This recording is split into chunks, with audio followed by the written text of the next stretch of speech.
Hi friends, आप सभी का हमारे फैक्टर दुनिया में एक बार फिर से स्वागत है। आज फिर से हम आपके लिए अमेजिंग फैक्ट से भरपूर एक वीडियो लेकर आए हैं।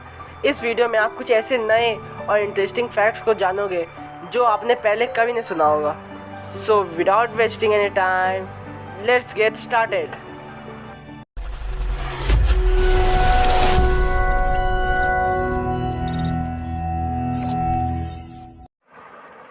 Fact number 10।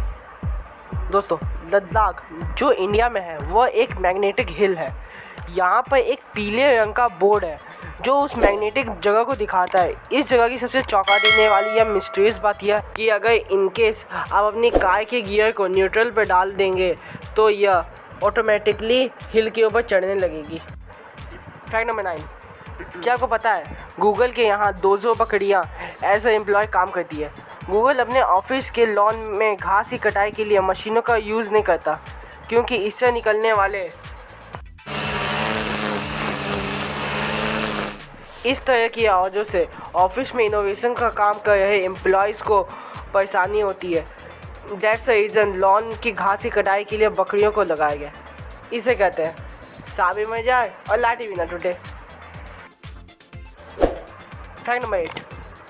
दोस्तों, समुद्र के खारेपन के बारे में तो आप सबको पता ही होगा, लेकिन क्या आप ये जानते हैं कि समुद्र में खारा पानी कहाँ से आता है? दोस्तों, दरअसल समुद्र में खारा पानी नदियों से और नदियों में खारा पानी बारिश से आता है। बारिश की बूंदें हवा में मौजूद गैसों और तत्वों से मिलकर एसिडिक हो जाती है और वह पानी नदियों से सागर में चला जाता है, जिससे समुद्र का पानी खारा लगता है। Fact number 7। दोस्तों, मिक्की माउस और उसकी पूरी फैमिली को तो आप सब जानते ही होंगे, लेकिन क्या आपको ये पता है कि मिक्की माउस का नाम मिक्की माउस ही क्यों पड़ा और उसका नाम पहले क्या था? चलिए जानते हैं इस फैक्ट को। मिक्की माउस 18 नवंबर 1928 में पहली बार दिखाई दिया था। इसके क्रिएटर वॉल्ट डिज्नी थे। उन्होंने इसका नाम मॉर्टिमर माउस रखा था, लेकिन लिलियन डिज्नी जो उनकी वाइफ थी उन्हें यह नाम पसंद नहीं आया, इसलिए उन्होंने इसका नाम मिक्की सजेस्ट किया। तभी से इसका नाम मिक्की माउस रखा गया। चलिए बढ़ते हैं अगले फैक्ट की ओर। Fact number 6। दोस्तों, बादल और उसके वजन के बारे में तो हम सब जानते ही होंगे, लेकिन क्या आपको ये पता है कि बादल का वजन कितना होता है? दोस्तों, बादल का वजन लगभग 1.1 मिलियन पाउंड होता है, यानी 100 हाथियों के बराबर। जी हाँ दोस्तों, है ना इंटरेस्टिंग?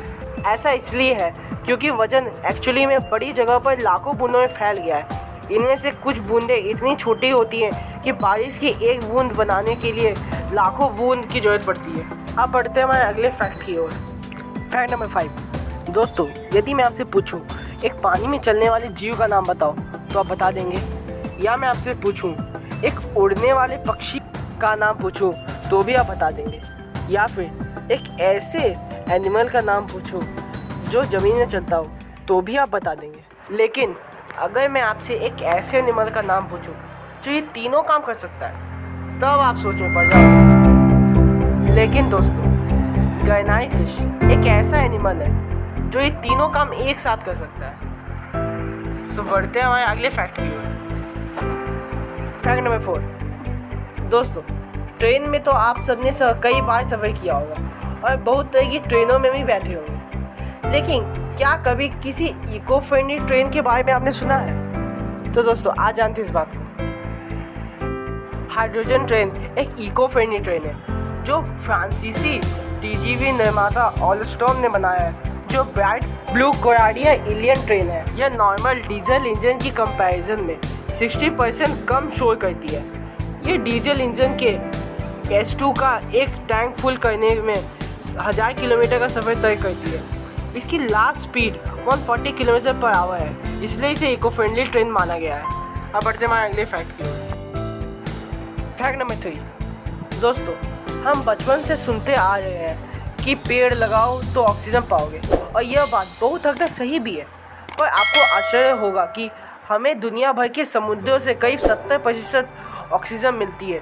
पेड़ों की बात की जाए तो हमें पेड़ों से महज 28% ऑक्सीजन ही मिलती है और बाकी ऑक्सीजन हमें अन्य संसाधनों से मिलती है। तो बढ़ते हैं हमारे अगले फैक्ट की ओर। Fact number 2। दोस्तों, गन्स के शौकीन तो हम सभी हैं और गन्स को देखना और चलाना हम सभी को बहुत ही ज़्यादा पसंद है। और आजकल तो बहुत सारी गेम्स भी निकल चुकी हैं, लेकिन क्या स्पेस में गन चलाई जा सकती है? जल्दी जल्दी कमेंट बॉक्स में आंसर दें।